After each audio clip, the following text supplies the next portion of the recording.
मसीह यीशु में मेरे अजीजों, मैं पिता परमेश्वर का धन्यवाद करता हूं कि काफी वक्त के बाद हम YouTube पर एक दूसरे से मुखातिब हैं और 17 दिसंबर को आखिरी बार आपसे मुलाकात हुई थी YouTube पर, और फिर आज खुदा बाप ने हमें मिलवाया। परमेश्वर का धन्यवाद करते हैं और मैं उम्मीद करता हूं आपका क्रिसमस सीजन रूहानी बरकतों से भरा हुआ रहा होगा और ये नया साल आप सबके लिए बहुत मुबारक हो, बहुत सी बरकतें आपको मिले। ये दुआ मेरी हमेशा रही है और रहेगी। अजीजों, आज के इस समय के लिए परमेश्वर का धन्यवाद करते हैं। एक बार फिर हम प्रभु के वचन को मिलकर सीखेंगे और आज जो खुदा बाप ने कलाम का हिस्सा मेरे सामने रखा है, मुकद्दस लूका रसूल की इंजील और उसका पहला अध्याय, पहला बाब और 5 से 14 पद तक है। संत लूका रचित सुसमाचार और पहला अध्याय और 5 पद से और उसके 14 पद तक पढ़ने के लिए है। और यहां पर इस प्रकार से है, आप अपनी बाइबल में देखें। यहूदिया के बादशाह हेरोदियस के जमाने में अबिहा के फरीक में से जकरिया नाम एक काहिन था और उसकी बीवी हारून की औलाद में से थी और उसका नाम इलिशबा था। और दोनों खुदा के हुजूर रास्तबाज और खुदावन के सब अहकाम और कवानीन पर बेऐब चलने वाले थे। और उनकी औलाद ना थी क्योंकि इलिशबा बांझ थी और दोनों उम्र रसीदा थे, दोनों बुजुर्ग थे, काफी उम्र के थे। जी मैं 8 पद से पढ़ रहा हूं। जब वो खुदा के हुजूर अपने फरीक की बारी पर कहानत का काम अंजाम देता था तो ऐसा हुआ कि कहानत के दस्तूर के मुआफिक उसके नाम का कुरान निकला कि खुदावन के मकदिस में जाकर खुशबू जलाए। और लोगों की सारी जमायत खुशबू जलाते वक्त बाहर दुआ कर रही थी कि खुदावन का फरिश्ता खुशबू के मजबे की दाहिनी तरफ खड़ा हुआ, उसको दिखाई दिया और जकरिया देखकर घबराया और उस पर दहशत छा गई। मगर फरिश्ते ने उससे कहा, आए जकरिया खौफ ना कर, क्योंकि तेरी दुआ सुन ली गई और तेरे लिए तेरी बीवी इलिशबा के बेटा होगा। तू उसका नाम यूहन्ना रखना और तुझे खुशी और खुर्रमी होगी और बहुत से लोग उसकी पैदाइश के सबब से खुश होंगे। खुदावंद की बरकत उसके पाक कलाम के पढ़े जाने पर और सुने जाने पर हो, आमीन। आइए दुआ करें। खुदावंद प्यारे आसमानी बाप, बड़े अदब के साथ हलीमी और फिरोतनी की रूह में होकर हम सब तेरे बच्चे तेरे पाक कदमों पर सरनिगू हैं। ये वक्त है तेरे जिंदा और मुबारक कलाम पर मनन करने का। हम में से हर एक को पाक रूह का मसा अता फरमा कि हम पवित्र आत्मा की अगुवाई में होकर पिता परमेश्वर तेरे पवित्र वचन को, इस जीवित वचन को सुने भी, समझे भी और अपनी जिंदगियों में से आत्मसात करें और ये वचन हमारी जिंदगियों में जड़ पकड़े, बहुत सा फल लाए। परमपिता परमेश्वर, जब हम तेरी पवित्र वेदी पर से रुखसत होकर अपने घरों को जाएं तो तुझसे बहुत सी रूहानी बरकत लेकर जाने वाले हों। प्यारे आसमानी बाप, हमारे चारों तरफ अपने पाक फरिश्तों की सेना का बाड़ा बांधना के शैतान किसी भी तरह से हमें दखल ना दे सके। प्यारे खुदा बाप, अपने आप को तेरे इख्तियार में देते हैं और ये दुआ तेरे प्यारे और इकलौते बेटे, अपने नजात देने वाले खुदावन यीशु मसीह के जिंदा और मुबारक नाम के वसीले से मांगते हैं। सुन और कबूल कर ले, आमीन। अजीजों, एक बार फिर परमेश्वर का धन्यवाद करते हैं अच्छी संगति के लिए, अच्छे वक्त के लिए। और लूका रचित सुसमाचार पहला अध्याय और 5 से 14 पद मैंने आपके सामने पढ़े। और यहाँ पे जकरिया और इलिशबा का वर्णन आया है। जकरिया याजक है और परमेश्वर के घर में याजकीय सेवा दे रहा है और ये अपनी बारी पर सुगंध जलाने के लिए अंदर गया है, वेदी में, वेदी के पास ये मजबे पर ये गया है और लोग हैं जो बाहर इंतजार कर रहे हैं इसका। और वहां पर खुदा के फरिश्ते ने इसको दर्शन दिया है।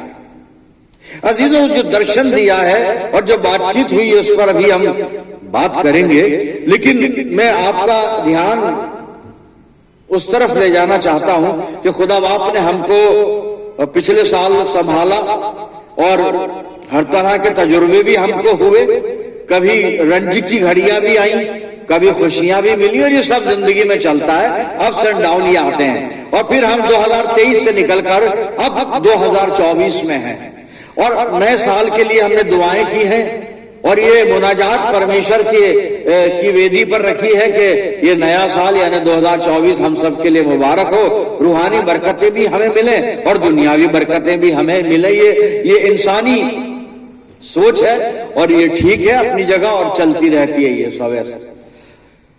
अजीजों, हमारी दुआओं की क्या कैफियत थी, क्या दुआओं का लेवल था, क्या हमने दुआ जब मांगी किस ईमान के साथ मांगी नए साल की आशीषें पाने के लिए, और नए साल में सब कुछ खुदा के फजल से अच्छा रहे, इस बात के लिए हमने दुआ की और दुआ करते भी हैं, करते भी रहेंगे। दुआ तो हमारी सांस है, हमें जिंदगी दुआ से मिलती है, लेकिन दुआ की बुनियाद क्या है, किस ईमान पर हम कायम रहकर दुआ करते हैं, हमारा विश्वास कितना है, कैसा है। दुआ हम भी करते हैं और सब करते हैं दुआ, लेकिन दुआ मांगने के लिए जो ईमान चाहिए, उस ईमान की हालत क्या है, उसका स्तर क्या है, लेवल क्या है, उसका मयार, स्टेटस क्या है उसका। आज इस पे थोड़ा सा हम ध्यान दे रहे हैं। और जकरिया कैरेक्टर हमारे सामने है, खुदा का बंदा है, याजक है और अपनी बारी पर मज़बे पर खुशबू जलाने के लिए वो बलि, खुशबू की बलि चढ़ाने के लिए गया है और वहां पर फरिश्ते ने इसको दीदार दिए हैं, दर्शन दिए हैं इसको, और फरिश्ता इसके लिए खबर लेकर आया है। और वो खबर क्या है वो मैं आपके सामने पढ़ रहा हूं मेरे अजीजों। और यहां पर 13वीं आयत में पढ़ता हूं, फरिश्ता बात कर रहा है जकरिया से। मगर फरिश्ते ने उससे कहा, लूका 1:13 पद, मगर फरिश्ते ने उससे कहा, अरे जकरिया खौफ ना कर, क्योंकि उसको देखकर जकरिया डर गया था ना। तो फरिश्ता पहले तो उसको कह रहा है कि तू समझ जा, डर मत, खौफ ना कर, सुनिएगा ना। मगर फरिश्ते ने उससे कहा, अरे जकरिया खौफ ना कर, क्योंकि तेरी दुआ सुन ली गई, तेरी दुआ सुन ली गई, तेरी दुआ सुन ली गई। इन अल्फाज पे ध्यान रखिएगा, फरिश्ता कह रहा है तेरी दुआ सुन ली गई है, खुदा ने तेरी दुआ सुन ली है। भाई जकरिया दुआ क्या कर रहा था, दुआ का सब्जेक्ट क्या था? जी फरिश्ता बताएगा अभी, बस इसके आगे दुआ थी क्या जकरिया की, क्या दुआएं कर रहा था जकरिया जी। उस आयत को फिर से देख लीजिए। मगर फरिश्ते ने उससे कहा, जकरिया खौफ न कर, क्योंकि तेरी दुआ सुन ली गई और तेरे लिए तेरी बीवी एलीशबा के बेटा होगा। जकरिया की दुआ ये थी कि खुदा मुझको एक बेटा बख्श दे मुझे। तो फरिश्ता कह रहा है तेरी दुआ सुन ली गई। तो कौन सी दुआ सुनी? वही दुआ जो मांग रहा था। और क्या मांग रहा था? खुदा ने तेरी दुआ का जवाब जकरिया ये दिया है कि तेरी दुआ सुन ली है खुदा ने, और तेरी बीवी एलीशबा से तेरे लिए बेटा होगा। सब कलाम ने बताया था जब हम 5 आयत से पढ़ रहे थे कि एलीशबा बांझ थी और दोनों उम्र रसीदा थे, काफी बुजुर्ग थे। ये भी लिखा है बाइबल में। लेकिन जकरिया दुआ कर रहा था, बावजूद इसके कि उसकी बीवी बांझ थी, बावजूद इसके कि दोनों उम्र रसीदा थे, ओल्ड एज के थे दोनों, पर जकरिया दुआ कर रहा था। उसकी दुआ सुन भी ली खुदा ने। बात बेटे की थी, दुआ बेटे की थी, डिमांड बेटे की थी, जो विनती की गई थी पुत्र के लिए की गई थी। फरिश्ता कहता तेरी दुआ सुन ली और अब तेरी पत्नी के तेरे लिए बेटा होगा। नाम भी बता दिया, उसका नाम यूहन्ना रखना, यूहन्ना रखना, क्योंकि बहुतों के लिए खुशी का बाइस होगा। तेरे लिए तो होगा ही, तो बहुतों के लिए खुशी का बाइस होगा, क्योंकि ये यूहन्ना आनंद का सुसमाचार जो लेकर आएगा उसके बारे में लोगों को बताएगा, यानी खुदावन मसीह यीशु के बारे में। लेकिन जकरिया को जब ये बात फरिश्ता बता रहा है तो जकरिया के दिल में कुछ चल रहा है, दिमाग में कुछ चल रहा है मेरे अजीज। मैंने शुरू में कहा था कि हमने बहुत सी दुआएं रखी हैं मसबे पर, रखते हैं रोज और रखते रहेंगे। और नए साल पर खास दुआएं हुई हैं। नए साल को खुशामदीद दुआ के साथ किया गया है और खुदा के सामने विनतियां की गई हैं, प्रार्थना की गई है कि परमेश्वर ये नया साल हम सब के लिए, हम सब के लिए भी और दूसरों के लिए भी मुबारक साल हो, बरकतों से भरा हुआ साल हो। दुआएं तो की जाती हैं, दुआओं का रिजल्ट भी आता है, पर हमारी कैफियत क्या होती है वो जकरिया की जिंदगी से हम अभी देखेंगे मेरे अजीजों। अब इसको फरिश्ते ने सुसमाचार और अच्छा समाचार, एक खुशखबरी सुना दी, तेरी दुआ सुन ली गई और तेरी बीवी के तेरे लिए बेटा होगा, उसका नाम यूहन्ना रखना। लेकिन अब जकरिया का रद्दे अमल क्या है, इसका रिएक्शन क्या है, जकरिया क्या कह रहा है, मैं आपको आगे लेकर चलूंगा मेरे अजीजों। 18 पद सुनिए। 18 पद में जब फरिश्ता कह चुका ना सारी बातें, तो अब जकरिया जवाब दे रहा है फरिश्ते को। फरिश्ते ने बहुत बातें उसको बताई, लेकिन खास बात जिस पर मैं और आप ध्यान दे रहे हैं, फरिश्ता कहता है जकरिया तेरी दुआ सुन ली गई और तेरी पत्नी इलिशबा के तेरे लिए पुत्र होगा। दैट्स ऑल, बहुत अच्छी बात है, धन्यवाद का विषय प्रभु ने। लेकिन जकरिया का रिएक्शन और एक्शन क्या है साहब? अभी 18वीं आयत, लूका 1 और 18वीं आयत को देखें आप लेकर। जकरिया ने फरिश्ते से कहा, जकरिया ने फरिश्ते से कहा, मैं इस बात को किस तरह जानूं? अरे भाई फरिश्ता साहब, आप कह रहे हैं मेरी दुआ सुन ली गई और मेरी पत्नी के मेरे लिए बेटा होगा, लेकिन मैं कैसे जानूं? मुझे नहीं लगता ऐसा हो सकता है। मैं इतना बुजुर्ग, मेरी पत्नी भी उम्र वाली है और फिर वो तो बांझ है, वो तो बांझ है। मैं अब इस बात को किस तरह जानूं? मैं इस बात का कैसे यकीन कर लूं? मैं किस तरह जानूं? मैं फरिश्ता जवाब दे रहा है आगे चलकर, लेकिन इस आयत को भी याद रखना। एक वो आयत जो फरिश्ते ने जकरिया को कहा कि तेरी दुआ सुन ली गई है ना, और अब जकरिया का जवाब देखिए, वो कह रहा है मैं किस तरह जानूं, आप इतनी बड़ी बात कह रहे हैं और ये तो मुझे कुछ पॉसिबल लग नहीं रहा, कुछ संभव नहीं लगता। ये हम दोनों बुजुर्ग हैं, मेरी पत्नी बांझ है, मैं कैसे जान लूं? इस बात को किस तरह जानूं? क्योंकि मैं बूढ़ा हूं। देखिए आगे लिखा है, क्योंकि मैं बूढ़ा हूं, 18वां पद चल रहा है, मैं बूढ़ा हूं और मेरी जो बीवी है वो भी उम्र रसीदा है, वो भी उम्र रसीदा है। सब फरिश्ते ने उसकी बात सुनकर, अभी तो पॉजिटिव था फरिश्ता, लेकिन फरिश्ता उसकी बात सुनकर अब थोड़ा सा वो बता रहा है वो कि खुदा और फरिश्ते से अगर आप बात कर रहे हैं तो तहजीब से बात करें, ईमान के साथ बात करें, हलीमी के साथ बात करें, ईमान की रूह में होकर बात करें आप, वरना बात ना करें वो ज्यादा अच्छा है जी। उसको 19वें पद में फरिश्ता कह रहा है, फरिश्ते ने जवाब में उससे कहा, मैं जिब्राइल हूं, मैं जिब्राइल हूं जो खुदा के हुजूर खड़ा रहता हूं और इसलिए भेजा गया हूं कि तुझे कलाम करूं, तुझसे कलाम करूं, तुझसे बात करूं और तुझे इन बातों की खुशखबरी दूं। और देख, जिस दिन तक ये बातें वाक़ई ना हो ले, जब तक ये बात पूरी ना होए, तू गूंगा रहेगा तो चुपका रहेगा और बोल ना सकेगा, इसलिए कि तूने मेरी बातों का जो अपने वक्त पर पूरी होंगी यकीन नहीं किया। जकरिया तू गूंगा रहेगा, ये सजा है तेरी, बोल नहीं सकता तू। अरे खुदा ने तेरी दुआ सुन ली, तूने दुआ मांगी, उसने दुआ सुन ली और अपनी दुआ पर ही ईमान नहीं है तुझको, और तू यहां पर 18वीं आयत में पूछ रहा है जकरिया से कि मैं कैसे जानूं?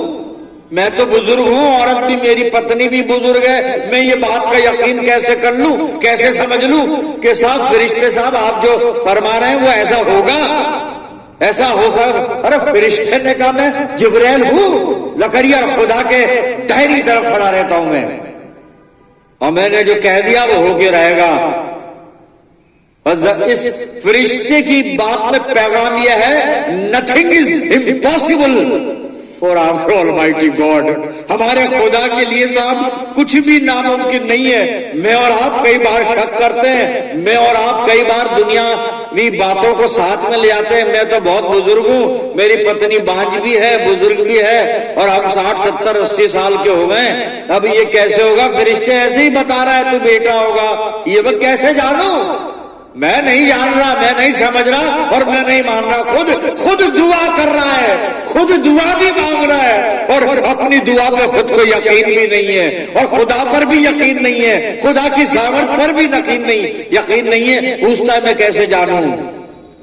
फरिश्ते ने कहा तू गूंगा रहेगा, मेरी बात का यकीन तूने नहीं किया, तू गूंगा रहेगा।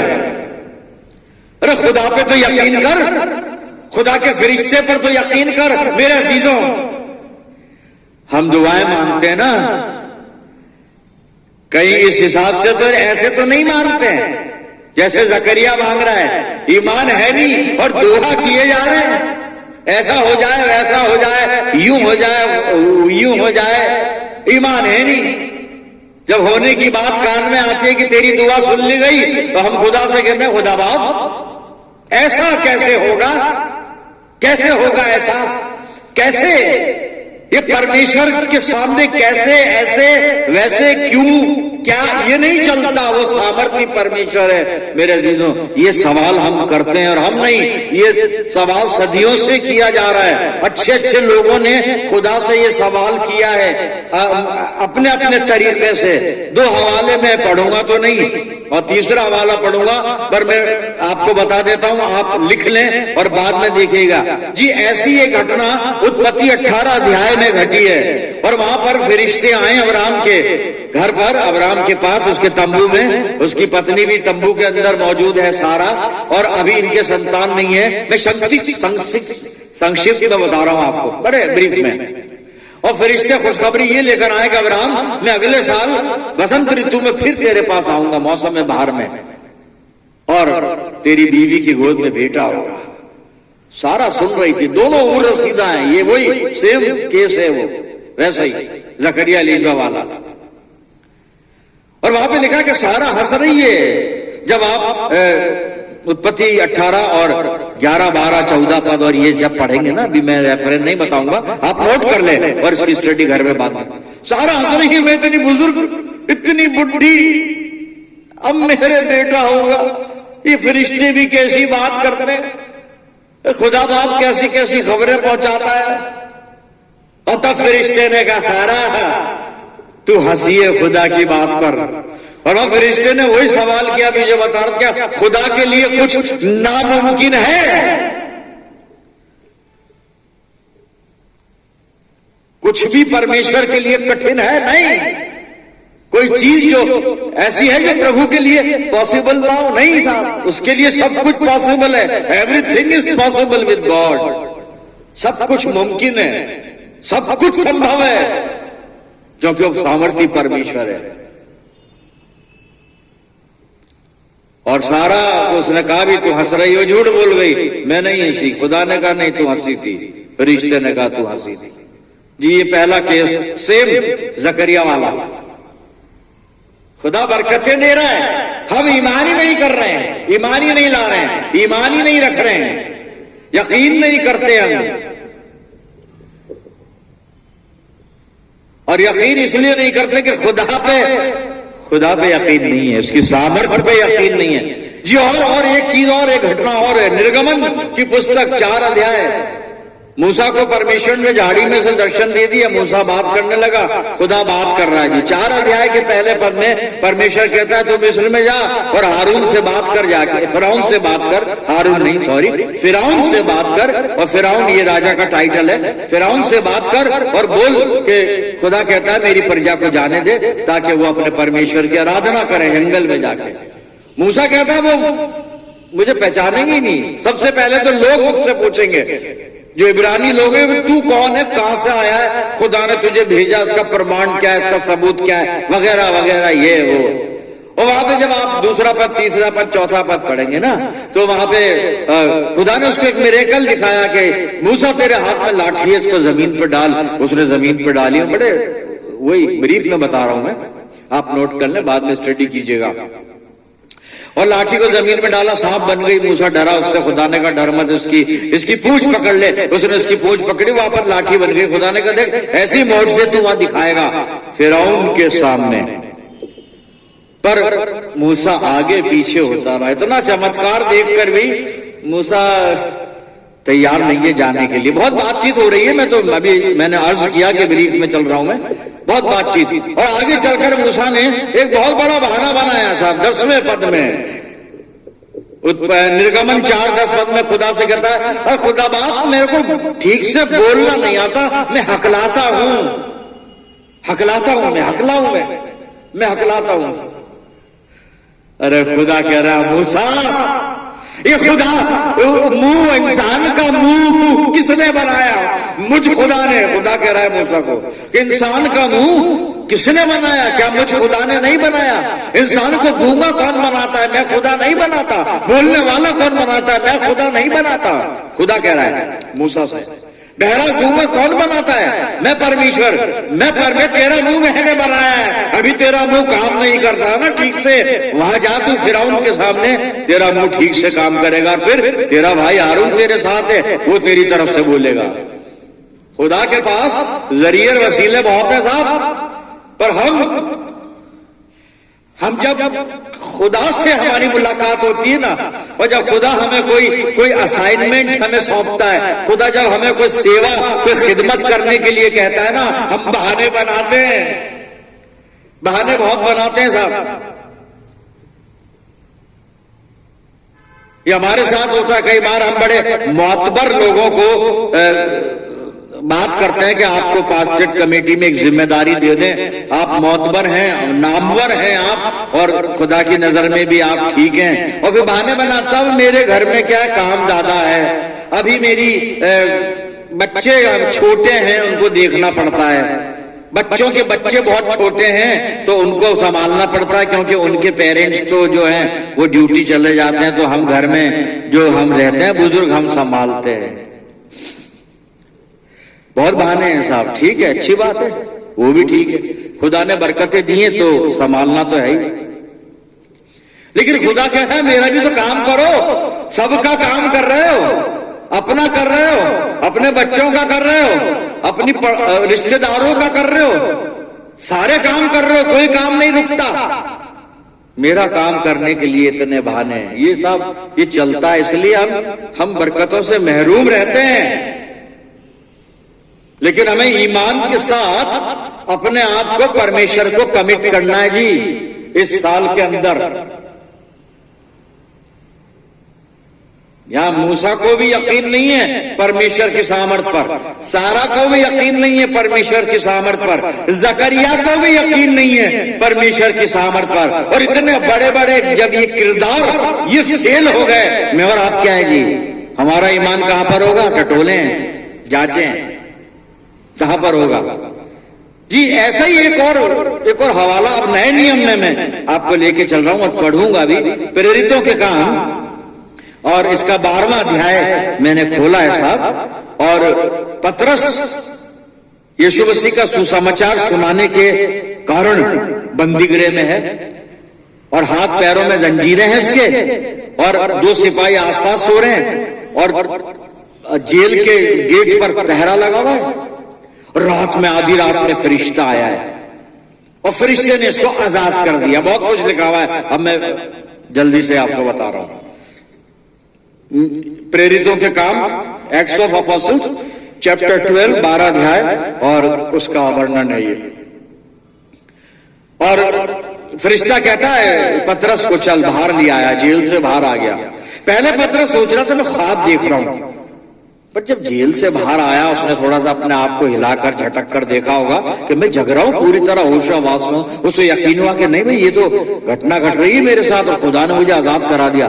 खैर अब पतरस जो है उसको जहां जाना है वहां चला गया और वहां पर पतरस के साथी संगी खुदा के लोग, ईमानदार लोग बैठकर दुआ कर रहे हैं। कितनी अच्छी बात है, दुआ कर रहे हैं। और ये क्या दुआ कर रहे होंगे भाई? दुआ यही कर रहे होंगे, खुदा बाप पतरस को संभाल के रखना, जेल में है वो, तेरे नाम के कारण, तेरे काम के कारण उसको बंदी बनाकर जेल में रखा। यही तो दुआ कर रहे होंगे ना।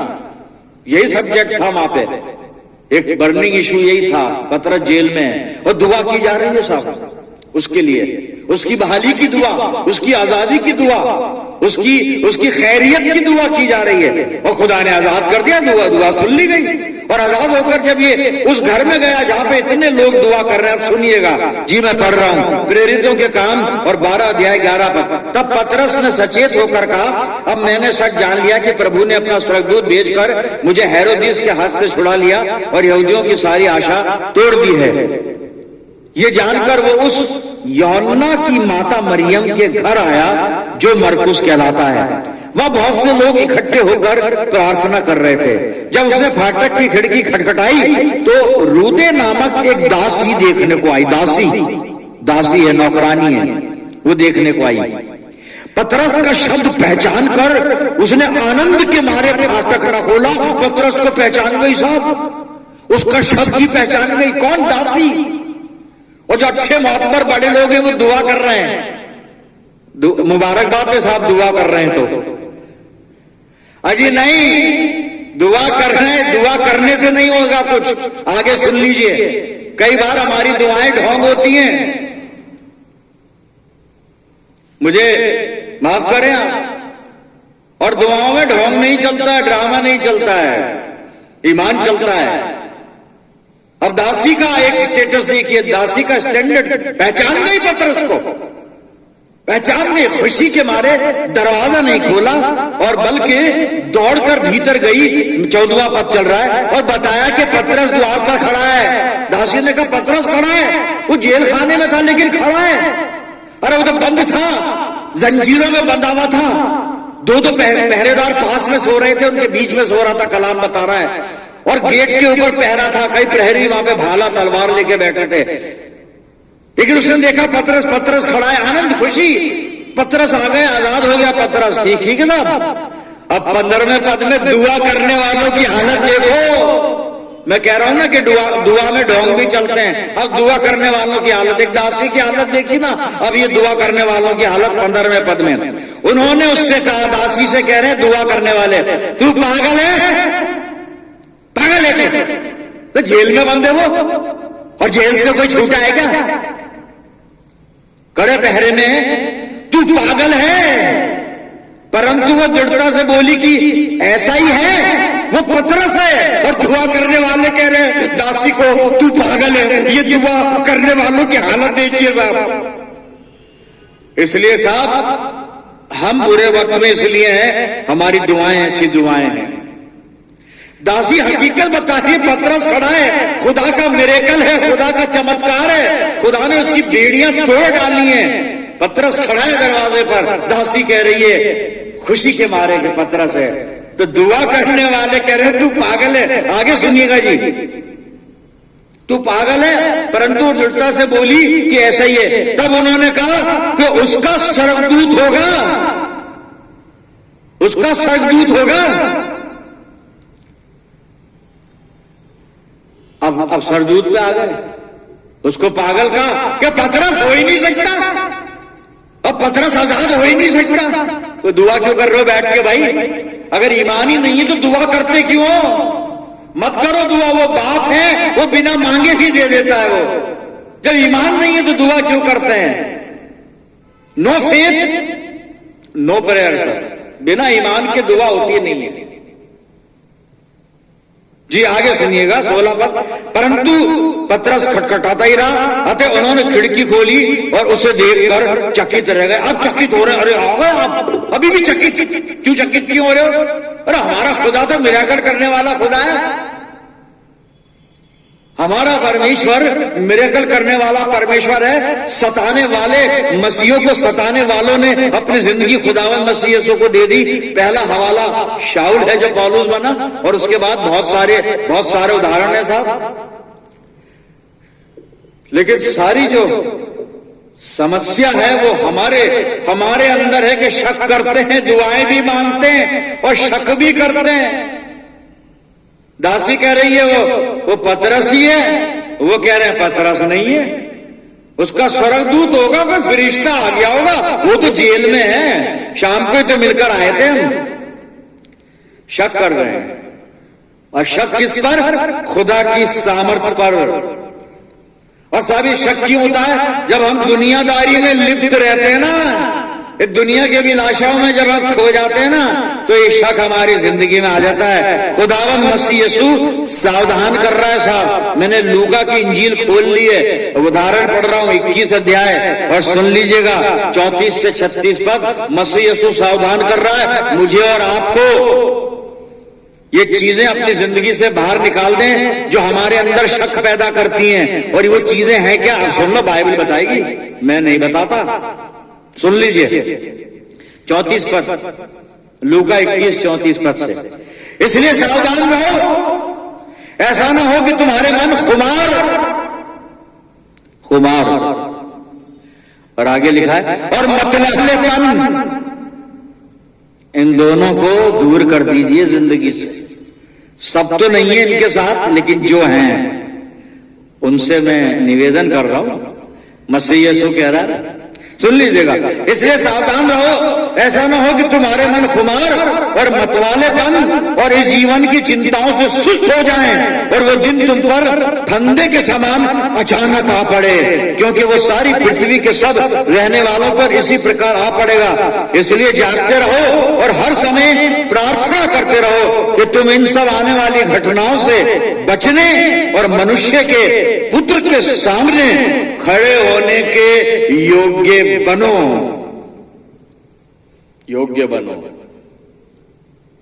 शक निकाल दीजिए, शक निकाल दीजिए, और ईमान में मजबूत हो जाइए, जैसा अब्राहम का था साहब।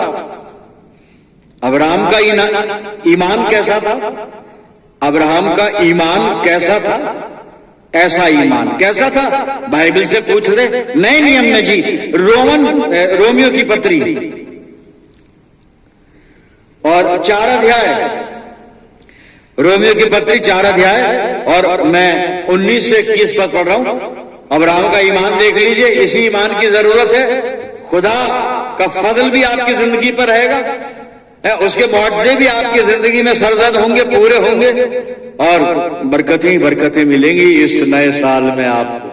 वो आपको आशीष देने जा रहा है। ईमान उपजावे, ईमान पैदा। सुन लीजिए रोमियो 4 और 19 से, वो जो 100 वर्ष का था, अब्राहम के लिए लिखा है, वो जो 100 वर्ष का था, अपने मरे हुए से शरीर और सारा के गर्भ की मरी हुई किसी दशा जानकर भी विश्वास में निर्बल नहीं हुआ।